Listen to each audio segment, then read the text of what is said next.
jangankan mengambil ikan-ikan hias, mengambil rumput laut pun emang nggak boleh. Kita memang melarang, kami tidak mau gitu.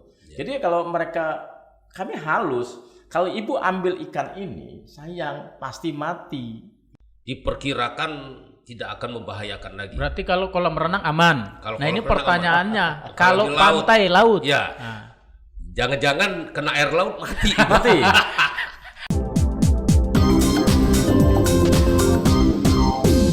Oke, kita lanjut lagi di sesi yang kedua. Siap. Tadi meneruskan pertanyaan saya di akhir sesi yang pertama. Ya.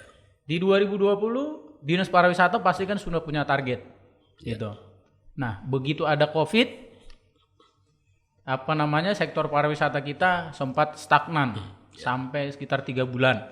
Ini sekarang di era new normal.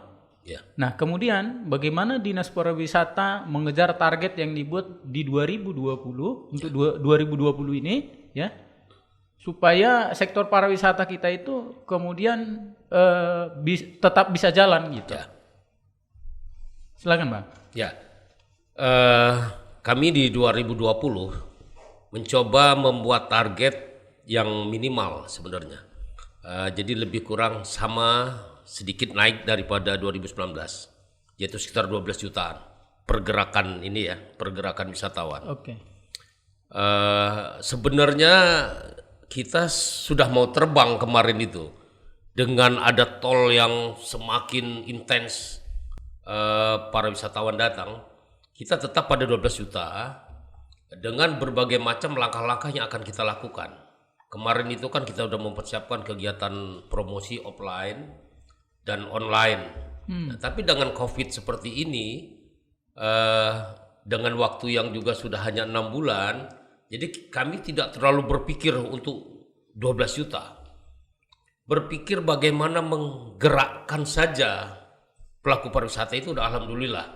Nah, oleh karena itu yang kita lakukan yaitu bagaimana kami mencoba untuk mempromosikan destinasi wisata Lampung yang berbasis new normal atau berbasis pertama aspek kesehatan, yaitu protokol kesehatan, kemudian kebersihan, yang ketiga keamanan, dan yang keempat adalah keberlanjutan. Jadi ini yang menjadi upaya promosi kami kepada masyarakat bahwa destinasi di Lampung itu betul-betul destinasi yang sudah berubah dibandingkan dengan yang dulu. Artinya kesehatan, kebersihan, keamanan, dan keberlanjutan ini adalah mutlak. Nah, oleh karena itu kami selalu menyampaikan kepada teman-teman, mari kita berpikir kalau kita mau eksis, faktor 4 ini atau paling tidak faktor protokol kesehatan itu wajib hukumnya ada di destinasi pariwisata. Kalau tidak, dia akan tergilas oleh perubahan ini sendiri. Nah, tapi alhamdulillah saya melihat destinasi wisata yang memang katakanlah menengah ke atas, hal-hal seperti itu sudah menjadi keniscayaan. Artinya mereka juga sudah menyadari bahwa ini adalah mutlak. Kalau tidak, kita akan hilang dengan perubahan itu sendiri, akan tergilas dengan perubahan kalau kita tidak merespon perubahan itu. Nah, jadi itu yang pertama yang kami lakukan dari sisi promosi. Nah, kedua, kita sedang pikirkan terutama destinasi wisata yang menengah ke bawah. Ini mereka menyiapkan fasilitas saja tidak mampu. Nah, ini yang sedang kami usahakan bagaimana kita mensupport untuk destinasi wisata yang rakyat sifatnya itu bisa kita bantu dengan peralatan atau dengan sarana prasarana yang support dengan protokol kesehatan. Nah, itu mungkin yang memang kita harus lakukan dalam waktu yang singkat ini, waktu yang katakanlah yang sementara ini. Saya mau begini dulu Pak Kades, mau memastikan Ya. Dari Dinas Pariwisata itu bagaimana memastikan bahwasanya memang wisata kita ketika mulai buka sekarang itu aman bagi wisatawan? Ya, itu yang kami bekerja sama dengan kabupaten kota ya. Oke. Jadi di sini pariwisatanya jangan dilihat provinsinya, Oke. harus kabupaten kotanya karena kabupaten kota itu adalah partner kerja kami untuk yang lebih dekat dengan lokasi-lokasi. Nah, jadi kita sudah sepakat bahwa bagaimana pertama mereka harus punya SOP dulu. Nah, SOP ini kita verifikasi. Nah, kemudian setelah kita verifikasi, kita edukasi. Ya, edukasi ini memang take time ya, nggak bisa langsung hari ini selesai, tidak. Tapi yang penting keberlanjutan, proses berjalan. Jadi kami sudah sepakat dengan kabupaten kota, kemudian sepakat dengan pihak kepolisian. Tampaknya merubah perilaku ini memang harus ada sedikit tekanan-tekanan juga. Nggak bisa sepenuhnya kita minta kesadaran. Oleh karena itu pihak kepolisian siap bersama-sama kita untuk melakukan pengawasan. Berarti di lapangan ada petugas juga yang ngawasi gitu? Ya. Di semua tempat wisata yang ada? Jadi direncanakan bahwa kabupaten kota akan melakukan monitoring bersama provinsi dan bersama pihak kepolisian. Karena kami sadari bahwa kalau dilihat ada petugas, itu biasanya pelaku maupun pengunjung itu akan lebih tertib. Sorry Pak Kadis, ini kan sekarang tempat wisata kan sudah buka. Sudah buka atau belum? Nah, pertanyaan sudah buka atau belum? Saya katakan bahwa sesuai dengan arahan pemerintah pusat ya, bahwa SOP di setiap destinasi wisata dan pelaku pariwisata harus dimiliki. Nah ini, jadi setelah itu kita monitoring. Jadi setelah monitoring, kita akan melihat apakah peningkatan jumlah COVID ini meningkat atau tidak. Nah jadi kalau ditanya sudah buka atau belum, pokoknya destinasi wisata, pelaku wisata harus memiliki SOP. Iya. Saya yakin tidak puas kan? Boleh banget. Saya sih tertarik dengan pertanyaan ini. Boleh kita brainstorming aja ya, karena member kita ini. Saya tertarik dengan pernyataan Bang Hotang tadi, Bang Hotang ya, untuk bertanya dengan Pak Kadis target tentang jumlah wisatawan. Sekarang kan kalau saya melesai, kita kan jangan bicara dulu target dulu. Kita beresin dulu COVID-19 ini dulu, beresin dulu gitu. Jadi kita kadang-kadang orang Indonesia ini kan melihat kuantitas, tidak melihat kualitas. Kalau kita bicara tentang berapa target, kalau kita aja di COVID-19 aja belum selesai kok gitu. Beresin dulu ini bagaimana kita mempromosikan destinasi wisata daerah kita dulu. Umpamanya kita undang teman-teman dari Lampung Barat, Lampung Timur, segala macam ke Bandar Lampung. Mereka ajak ke city tour gitu. Apakah semua orang Lampung Barat pernah ke Pahawang? Apakah semua orang Lampung Timur pernah ke Pahawang atau pernah ke Bandar Lampung atau pernah ke Lembah Hijau? Kan nggak semua. Kembali juga kita orang Bandar Lampung undang ke Suwoh, Lampung Barat. Iya kan gitu. Kita ajak mereka wisata. Bulan ini usulan saja ya Pak. Bulan ini Lampung Barat mengundang teman-teman dari Bandar Lampung untuk menikmati wisata Lampung Barat. Bagaimana dinginnya Lampung Barat seperti Bogor gitu. Bagaimana hebatnya Suwoh itu. Bagaimana air terjunnya. Bagaimana destinasi wisata Lampung Barat itu yang luar biasa di Kebun Raya Liwanya gitu. Nah itu semua sama pesisir barat. Orang Bandar Lampung datang ke pesisir barat. Nah, sebenarnya usulan saya bahwa kita berkutat dulu di 14 kabupaten kota ini dulu. Kita jualan masing-masing kan gitu. Sehingga ini yang memberikan magnet tersendiri. Satu orang berangkat ke Suwoh itu akan menjadi ribuan orang yang akan melihat Suwoh, Lampung Barat. Satu orang yang akan mengunjungi pesisir barat itu akan ratusan orang melihat bagaimana hebatnya pesisir barat. Hidup kita kan dunia di dalam satu genggaman. Siapa yang tidak punya handphone? Hampir semua orang punya handphone. Untuk kita sama-sama mengunjungi destinasi wisata. Itu sih sebenarnya Pak Kadis saya gitu Pak. Saya langsung tanggap gini Pak. Sebenarnya sebelum new normal kita sudah bicara di lingkup pemerintah bahwa bagaimana menggerakkan wisatawan lokal, satu. Terus kedua, yang lebih jelas lagi bahwa tur ini kan biasanya dilakukan oleh teman-teman anak SMA. Nah, jadi kami sudah minta kepada Dinas Pendidikan untuk memberikan surat edaran untuk mereka melakukan studi tur itu di lingkup Pemprov Lampung saja, artinya antar kabupaten. Nah, ini insya Allah Pak Adi mengingatkan saya, kita akan dorong lagi untuk mengeluarkan surat edaran, karena ini kalau tanpa surat kepala sekolah ini kan ragu nih. Ya seandainya nggak usah kita berpikir yang lain.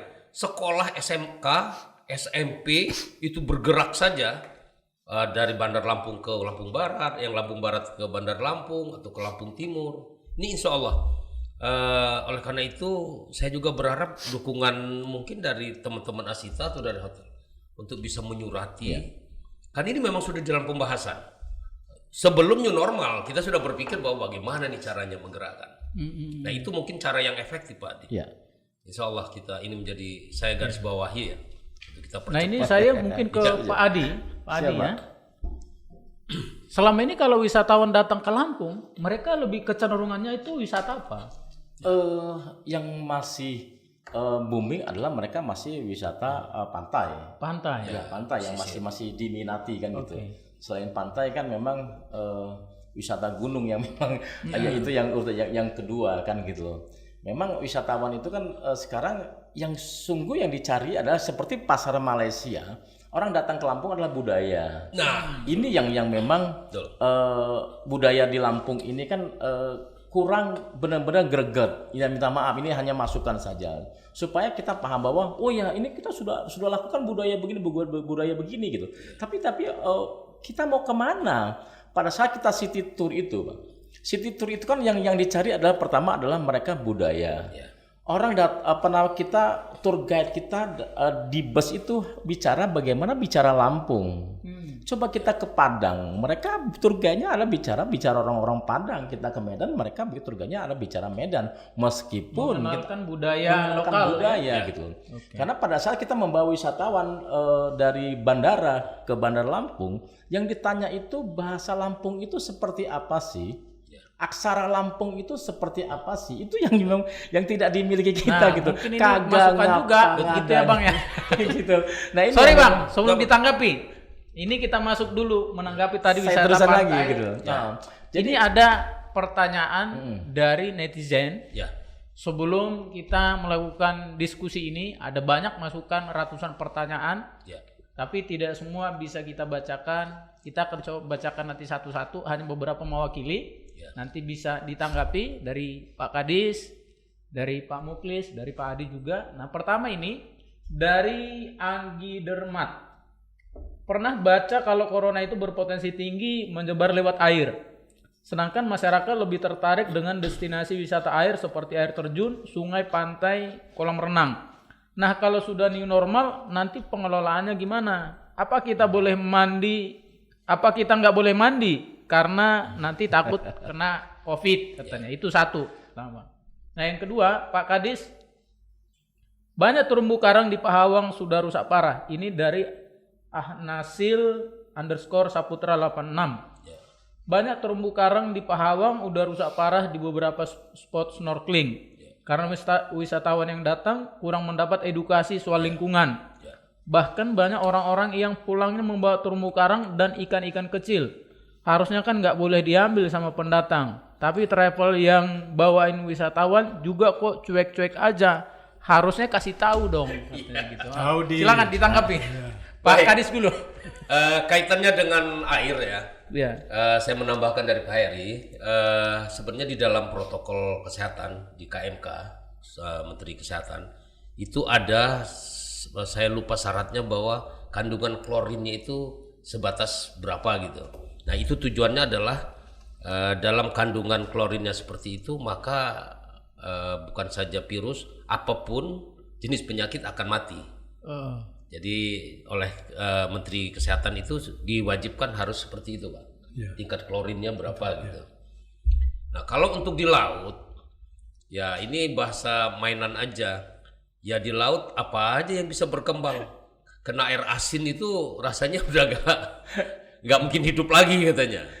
Nah, tapi memang ketentuan yang diatur itu terkaitnya dengan kolam renang, Pak.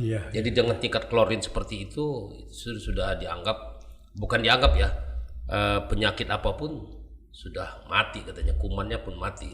Jadi dikasih kalau ada obat standarnya lah. Klorin ya, klorin atau apa itu? Dengan standar seperti itu ditentukan per mili berapa gitu, itu udah diperkirakan tidak akan membahayakan lagi. Berarti kalau kolam renang aman. Nah ini pertanyaannya, kalau pantai laut. Ya. Jangan-jangan kena air laut mati. Mati. Tapi udah dari setnya belum gitu. Yang jelas di KMK itu di kolam renang diatur. Nah kemudian begini Pak, ini kita bisa ambil contoh ya. Wisata alam recommended oleh pemerintah sudah bisa dibuka. Artinya kemarin itu kan RI 1 loh yang buka di Banyuwangi, kemudian Menteri dan tim gugus COVID ya, itu sudah membolehkan. Bahkan secara nasional sebenarnya kalau wisata alam sudah dibolehkan dengan syarat juga SOP. Jadi menurut saya Pak, artinya kalau wisata alam gunung pantai itu udah nggak ada masalah.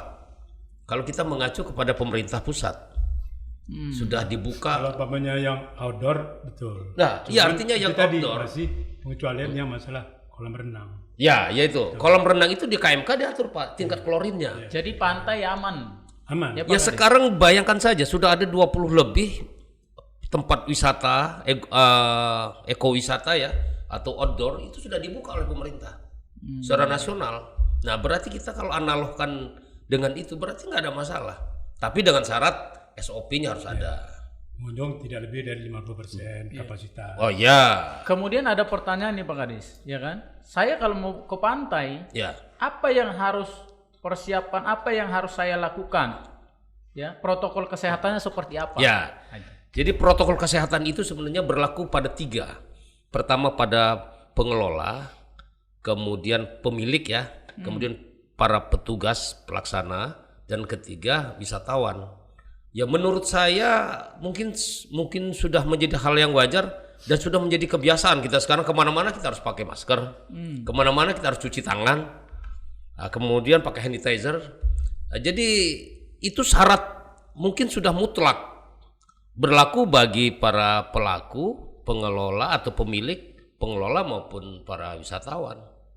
Mungkin pertanyaan itu sebenarnya nggak perlu ditanya lagi, sudah menjadi hal yang biasa kalau kita sekarang kemana-mana pakai itu yang umum ya. Nah mungkin nanti kalau masuk ke lokasi hotel ada terapi khusus dari hotel gitu. Nah, pertanyaannya tadi Pak Kadis ini untuk wisata pantai, yang mereka mau ke pantai, apa yang perlu saya persiapkan gitu? Ya itu tadi, pertama bahwa harus pakai masker. Oke, kalau itu udah umum. Ya itulah.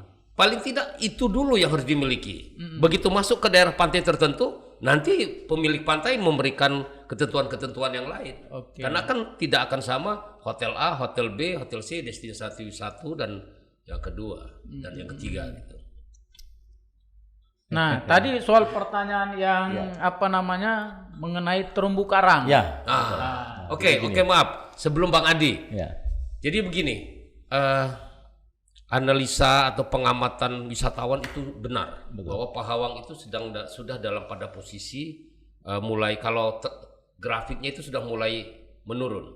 Nah, oleh karena itu yang saya sampaikan tadi bahwa bagaimana setiap destinasi wisata harus memenuhi unsur 4 tadi. Salah satu keberlanjutan. Nah, keberlanjutan ini itulah artinya jangan kita hanya mengeksploitasi, menikmati, tapi juga merusak dan tidak memikirkan bagaimana kita mempertahankan keberlanjutan ini kan makhluk hidup nih. Kalau makhluk hidup ini kan kalau terus-terus dimanfaatkan tapi tidak dipikirkan kesehatannya ya sama juga. Nah jadi memang Pahawang ini agak sulitnya begini karena ini kan komunitas. Jadi memang membutuhkan upaya maksimal, optimal dari kita semua nih, dari pemerintah, provinsi dan kabupaten dan juga ya salah satunya travel. Nah mungkin ini bagiannya Pak Adi nih menjawabnya apa yang harus dilakukan. Oke. Silakan Pak. Baik, Bang Adang.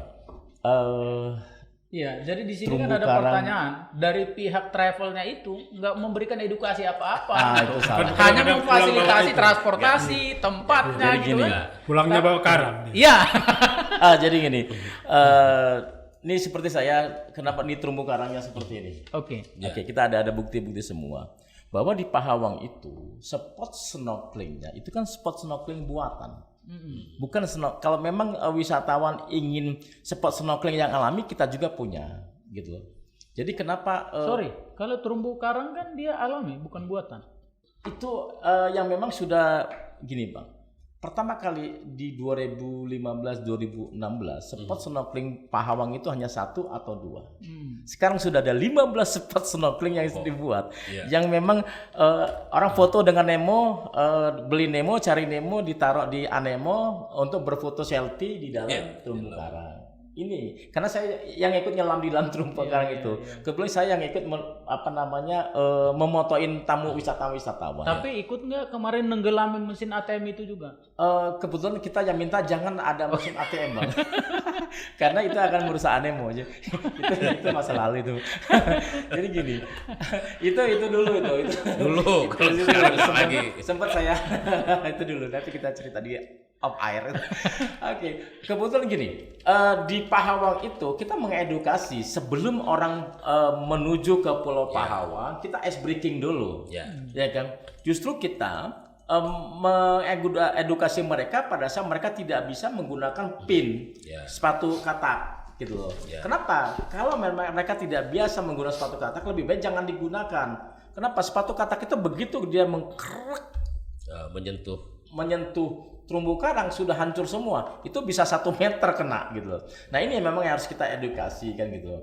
Tapi memang saya juga baru dengar ini ada namanya Biro Perjalanan Wisata mengizinkan terumbu karang dibawa. Nggak mungkin lah kalau kita memang sudah ada SOP-nya. Kita sudah ada SOP-nya bahwa jangankan mengambil ikan-ikan hias, mengambil rumput laut pun memang nggak boleh. Kita memang melarang, kami tidak mau gitu loh. Jadi kalau kami halus, kalau ibu ambil ikan ini, sayang pasti mati gitu loh. Jadi kalau memang kami menolak orang ngambil ikan, memang kami tolak, nggak boleh. Itu memang dilarang gitu loh. Karena tidak boleh, jangankan ikan, sampah aja kami tidak boleh membuang sampah. Kami punya SOP yang mendenda wisatawan 50.000 membuang satu sampah ke Pulau Pahawang. Sebelum kita lakukan itu ada ice breaking. Saya ada bukti-bukti bahwa kita ice breaking bahwa ada denda 50.000. Sorry, saya mau pastikan dulu begini. Dari Pak Kadis dengan para travel wisata, memang mereka ada nggak disampaikan dengan mereka supaya disampaikan juga dengan wisatawan kita apa yang boleh, apa yang enggak gitu? Kami kan bekerja sama dengan asosiasi. Nah, salah satunya kan Bang Adi. Jadi himbauan kita sampaikan kepada asosiasi dan juga kepada pemerintah kabupaten kesadaran akan bagaimana menjaga lingkungan. Nah, dan ini tentunya bukan hanya tugas Dinas Pariwisata nih, Bang. Dinas Kelautan, kemudian Badan Lingkungan. Jadi memang mengedukasi masyarakat ini tidak hanya diserahkan kepada satu sektor ya. Jadi semua sektor harus bersama, termasuk dengan Bang Adi, asosiasi maupun kepada pemilik pariwisata.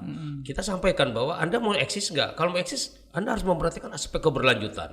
Salah satunya sampah. Dari hal yang kecil saja, jangan membuang sampah. Apalagi terkait dengan bagaimana menjaga keberlangsungan daripada ekosistem. Dan ini memang membutuhkan waktu, Bang Otang. Karena terkait banyak ya. Jadi terkait banyak, jadi memang harus kesadaran bersama. Masalah lingkungan ini nggak boleh hanya satu instansi atau satu pelaku saja. Jadi kebersamaan, rasa kesadaran dan rasa kepedulian terhadap lingkungan itu harus tumbuh bersama. Sorry, kalau dengan pelaku industri, sering nggak diajak ngobrol sama pemerintah? Ya, kita ada grup stakeholder. Jadi komunikasi yang kita lakukan adalah di grup stakeholder itu. Jadi semua stakeholder itu menyatu dalam WA group. Jadi umpamanya saya ingin menyampaikan ke Pak Kadis, kita ada di WA group tersebut gitu. Umpamanya kita ada rapat, ya kita ada di WA group tersebut. Sekarang zamannya kan zaman sudah beda. Nggak perlu lagi kita tidak perlu lagi umpamanya kita diundang, umpamanya PHRI diundang, umpamanya Asita diundang. Oke, besok nunggu surat ya, enggak juga lah. Kita tinggal taruh di WA group aja, kita hadir kok. Iya. Itu komunikasi teknologi memudahkan. Iya. Oke. Nah, kemudian kalau dukungan seperti seumpama hotel, restoran, kita untuk di Bandar Lampung lah gitu. Ini gimana, Pak Adi? Ya, kalau untuk PHRI memang kita kerjasama paket wisata ya. Jadi mau PHRI selama ini kan ada kerjasama dengan Traveloka, kemudian kerjasama dengan beberapa tempat-tempat yang lain. Tapi dengan Asita pun, dengan travel agent pun, kita ada paket-paket wisata. Jadi paket wisata itu ada paket wisata Lampung, menginap umpamanya di salah satu hotel bintang. Yang tinggal budget dari wisatawan itu berapa kan gitu. Berarti kan kita nanti apakah di Sheraton, apakah di Novotel, apakah di Emersia, apakah umpamanya dia budgetnya hanya hotel non bintang, ya kita taruh aja di umpamanya di Kurnia, di daerah Raden Intan gitu. Jadi memang kerjasama yang intens yang kita lakukan dengan PHRI adalah kita kerjasama paket-paket wisata. Jadi PHRI menyiapkan tempatnya, menyiapkan SDM-nya, kita di travel agent menjual paket-paket wisata itu, berkoneksi dengan wisatawan gitu, berkoneksi dengan destinasi wisata gitu. Saya sebenarnya lebih kepada pertumbuhannya. Kalau seumpama wisatawan setiap tahun itu meningkat, berarti ini kan harus diimbangi juga dengan huniannya gitu ya, penginapannya, kemudian tempat makannya di mana, kulinernya di mana. Rata-rata kalau pertumbuhannya seperti apa ini, Pak Muklis? Pertumbuhan hotel dan restoran yang ada di Bandar Lampung. Dan kemudian apakah hotel dan restoran kita di Bandar Lampung ini, ketika seumpama pemerintah ini punya target 2020 kita menargetkan sampai contohnya 12 juta, 14 juta, apakah kita sudah siap gitu? Kalau di hotel sendiri, prinsip dengan fasilitas yang ada sekarang ini, kita udah siap untuk menyelenggarakan event-event baik nasional maupun internasional dalam kondisi yang sekarang. Karena kita sudah punya ruangan itu udah lebih dari 5.000. Gitu. Jadi event-event 5.000 itu hotel berbintang? Semua ya? Semua. Gitu ya. Kalau berbintang ada berapa kamar, Pak Muklis? Variatif, tidak sama. Seperti Sheraton lebih kurang ada 200. Nggak, secara global semua kira-kira berapa kamar yang berbintang, melati berapa dari 5.000 itu gitu. Totalnya tadi kan 5.000 ya? Iya. Oke. 5.000 kalau umpamanya di hotel bintang sendiri lebih kurang 2.000 lah. Hotel bintang, sisanya non bintang plus wisma dan homestay lah begitu. Pernah nggak seumpama di masa normal sebelum COVID ya, pengunjung kita lebih dari itu gitu, ketersediaan kamar yang ada? Pernah. Karena saya pernah kejadian, begitu ada teman dari luar kota mau masuk ke sini, semua hotel full booking gitu. Ya. Iya. Ya dengan terakhir sebelum COVID ini ya memang kita itu sudah, apalagi itu tadi di weekend, dengan harap mau dapat kamar kalau umpamanya tidak reservasi dari jauh hari. Di Lampung sudah susah cari kalau waktu weekend. Kalau weekend ya. Iya, kalau untuk jadi reservasinya harus jauh-jauh hari gitu jauh ya. Hari, ya. Ya, kalau umpamanya kita ngeliat grafik sih kemarin itu pada saat awal di April itu kan okupansi di hotel itu kalau di April itu masih sekitar 15%. Ya. April, Mei drop lagi sampai 5-10. Ya. Karena di situ ada lebaran. Ya. Yang panennya panen Tapi situ puncak-puncaknya COVID di situ. Iya, itu. Iya. Takut-takutnya orang kemana-mana gitu Pak Muklis. Kemudian sebelumnya kan ada 12 hotel yang tutup. Iya, 12 ya. Iya, 12 yang tutup. Kemudian karena untuk menyambut Lebaran, hotel buka. Termasuk sebagian. 12. Iya, karena untuk menyambut ini nih, yang Lebaran ini. Tapi ya itu tadi masih nggak dapat, masih cuman naik sedikit, tidak signifikan lah, sedikit sekali. Sekarang kalau tadinya di Mei itu 5-10, sekarang ya udah agak lumayan lah. Oh sudah ya. Ada pergerakan sudah di 15-20 lah. Sudah ada. Saya mau memastikan begini Pak Muklis, data dari Dinas Tenaga Kerja selama COVID ya, itu pekerja yang di PHK itu ada 3.339. Iya. Itu 90% ya. Itu dari perhotelan gitu. Nah, sekarang seperti apa ini Pak Muklis? Apanya nih? Sudah mulai new normal sekarang, mulai ditarik Oh, belum. mulai belum ya? Iya, kemarin itu kan ada yang namanya di hotel-hotel itu kan ada menerapkan kebijakan yang unfit leave dan unfit. Ya. Kalau unfit itu kan dirumahkan, Pak. Kalau unfit leave itu dia dirotasi. Jadi contohnya umpamanya kayak katakanlah PR di Bukit Randu itu ada 9 orang gitu kan. Nah akhirnya diambil 3 aja. 3 ini supaya ini jangan ada dirumahkan ataupun PHK. Ya, diputar. Jadi 1 orang itu dari 9 orang itu dapat 10 hari kerja. Tidak sebulan dia. Digilir gitu. Gitu. Yaitu menghindari yang dirumahkan ataupun yang namanya dia pemutusan hubungan kerja. artinya masih tetap ada pengurangan ya. Masih. Oh, harus. Untuk recovery ini waduh masih jauh. Ya, masih jauh. Masih jauh untuk recovery ke normal ya. Masih jauh sekali gitu.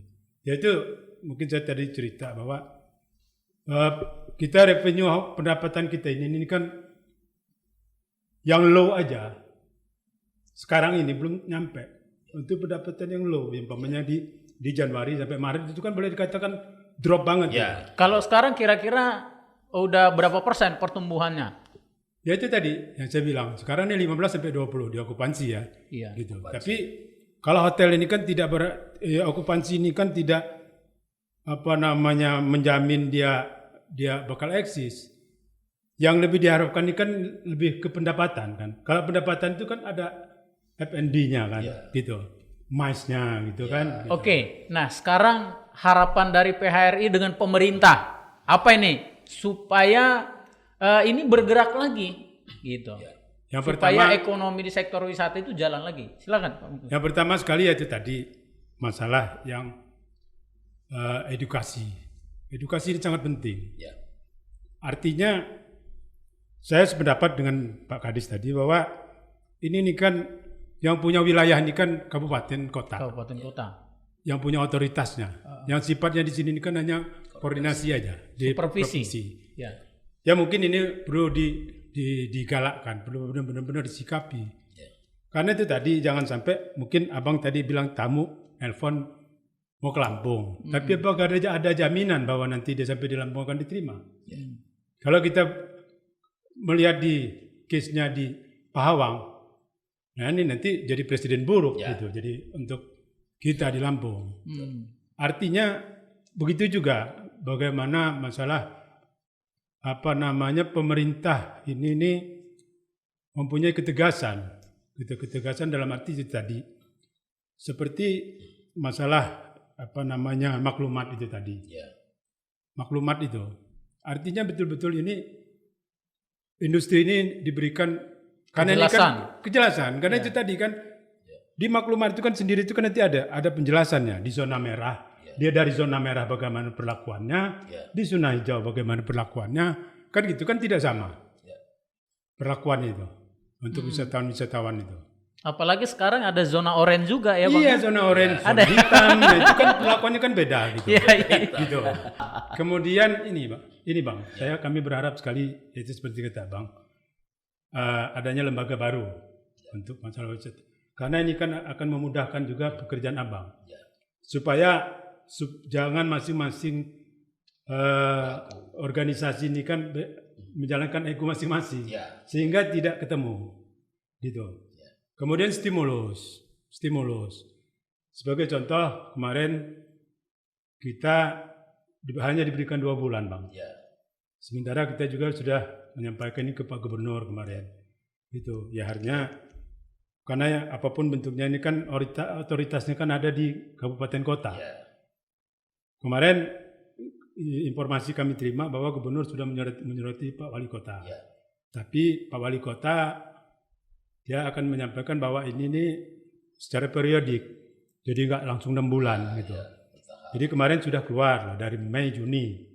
Tapi sekarang ini untuk ke Julinya belum keluar.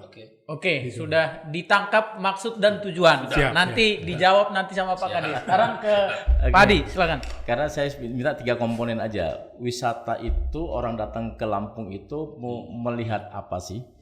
Perbaiki infrastrukturnya. mau melakukan apa sih, setelah dia mau melihat apa, dia mau melakukan apa. Kemudian yang terakhir adalah mau beli apa. What to see, what to do, what to buy. Tapi sekarang kan terakhir adalah what buy. Orang tidak balik lagi ke Lampung. Ini yang memang harus kita perbaiki. Yang pertama adalah sumber daya manusia di bidang pariwisatanya, Pak Kadis. Memang ini yang paling penting. Karena kalau kita sumber daya manusia di bidang pariwisata low, kita nggak akan terjun bebas, nggak akan terbang kita gitu. Kalau jadi ini kalau perbaiki mau sumber daya dapat manusia. duit harus dikelola profesional, gitu Iya. ya. Dan harus do it, bukan hanya duit. Oke, silakan Ya. Pak Kadis. Ya, Terakhir ini. Terima kasih ya dari PHRI ya dan dari Asita PHRI khususnya ya. Memang stimulus karena itu menyangkut kewenangan kabupaten kota. Tapi dalam hal ini pemerintah Provinsi Lampung sangat konsen. Terima kasih. Artinya masukan-masukan seperti ini menjadi perhatian Pak Gubernur. Karena kita sadari bahwa Pemprov ini tidak bisa berbuat apa-apa tanpa pelaku usaha. Betul. Itu jadi insya Allah arti ini menjadi masukan. Dan kemudian Bang Adi, memang masalah klasik kalau kita bicara pariwisata ya kita bicara infrastruktur, promosi selangit begitu ke bumi, ini juga yang sering jadi masalah. Sebenarnya begini, ini terkait dengan infrastruktur terutama yang ke arah pesawaran Pak. Kalau tidak COVID mungkin DED-nya udah selesai nih tahun ini. 2020 kita sudah action. Terakhir kemarin jalan tol, Badan Pengelola Jalan Tol tetap mengatakan bahwa usulan Pak Gubernur, terutama exit tol menuju bandara, menuju Darmaga menuju Lempasing 2 jalur sampai ke Kiluan, tetap menjadi agenda yang harus dilaksanakan oleh pemerintah. Ya terus terang memang butuh waktu. Tapi saya melihat keseriusan Pak Gubernur dan RI 1 khususnya untuk pengembangan pariwisata Lampung ini sangat luar biasa ini. Kalau tidak COVID Karena enggak bisa cuma daerah aja. Ya. Artinya anggaran kan harus butuh Betul. dukungan dari pemerintah pusat gitu. Betul. Jadi itu infrastruktur yang memang harusnya menjadi kewenangan provinsi sekarang akan di take over oleh pemerintah pusat. Ya sekali lagi memang butuh waktu Pak Adi untuk infrastruktur. Untuk SDM, saya yakin kalau di sektor menengah ke atas yang corporate itu mungkin nggak masalah. Yang masalah ini kan justru yang menengah ke bawah yang dikelola oleh komunitas. Nah ini memang kami akui bahwa kita Yang masih dikelola perorangan ya. dikelola perorangan maupun kelompok. Oke. Nah ini memang masih membutuhkan perjuangan. Nah oleh karena itu ya kita berharap marilah bersama-sama ini. Nggak bisa hanya diserahkan pada Sama pemerintah. ini juga Iya. Bang, yang Iya. mungkin format wisata kita ke depan ini Bang mungkin bisa lebih disingkur, apalagi kan kayak Krakatau nih gimana? Ya, ya artinya kita sekarang terus terang sedang berbenah Bang Otang ya. Sampai Pak Gub mendorong untuk Bakahuni itu sebenarnya kita akan jadikan hub untuk bisa bagaimana tamu datang kita tangkap di situ. Akan ke Teluk Lampung, akan ke pesisir barat, akan ke Waikambas. Nah ini Dari situ langsung distribusi. dari gitu ya. situlah tempat semuanya informasi Oke. dan terdistribusi kepada 3 zonasi pengembangan pariwisata Lampung. Iya. Tapi yang paling diprioritaskan wisata mana nih yang menjadi perhatian pemerintah provinsi? Ya. Pak Kadis. Pertama pesisir pantai. Karena memang kita ini kan hampir pesisir pantai semua, Pak. Teluk Lampung, pesisir barat pantai. Yang daratnya ekoturismnya Waikambas. Jadi menurut saya sekarang ini menjadi prioritas kita adalah pesisir pantai dan ini sama dengan prioritas nasional. Jadi pemerintah pusat itu memprioritaskan Lampung itu produknya. Pertama pesisir pantai, termasuk ekoturism. Waikambas itu menjadi prioritas. Kemudian fashion dan kuliner. Jadi 3 ini Pak, ini nasional sudah menetapkan ini dan itu sesuai dengan arah pengembangan kita. Ya Lampung kan kalau pantai itu semua orang. Nah, alhamdulillah Lampung ini semua punya Bang. Mau laut ada, mau darat ada. Kulinernya sudah mulai disenangi. Kemudian fashion juga dengan tapisnya. Oke, terima kasih sangat ini Pak Kadis. Sebenarnya Siap. ngobrol soal pariwisata ini nggak ada Nggak habisnya. Ini bisa-bisa. menarik gitu ya kan? Karena ini fun, hiburan, Iya, gitu. betul. Tapi karena waktu kita terbatas, Siap. nanti mungkin kita bisa lanjut lagi Lanjutkan lagi. di waktu mendatang diskusi lagi Siap, soal siap. sektor pariwisata. Nah, Siap. Bagi sahabat podcast Kupas Tuntas dimanapun berada, demikian diskusi kita hari ini dengan 3 narasumber yang luar biasa. Pariwisata di Provinsi Lampung ini sudah boleh dikunjungi, tapi dengan peraturan yang baru. Di masa transisi new normal sekarang, COVID masih ada di lingkungan kita, maka kita semua harus mengikuti protokol kesehatan yang ada. Dan tadi Kepala Dinas Pariwisata Provinsi Lampung, Pak Endarwan, sudah memastikan wisatawan di tempat wisata dipastikan aman asal mengikuti protokol kesehatan yang disampaikan oleh pemerintah dan juga para pengelola industri pariwisata. Demikian dari saya, Donald Haris Sihotam. Kita ketemu lagi di podcast berikutnya dengan narasumber yang luar biasa. Sekian, terima kasih.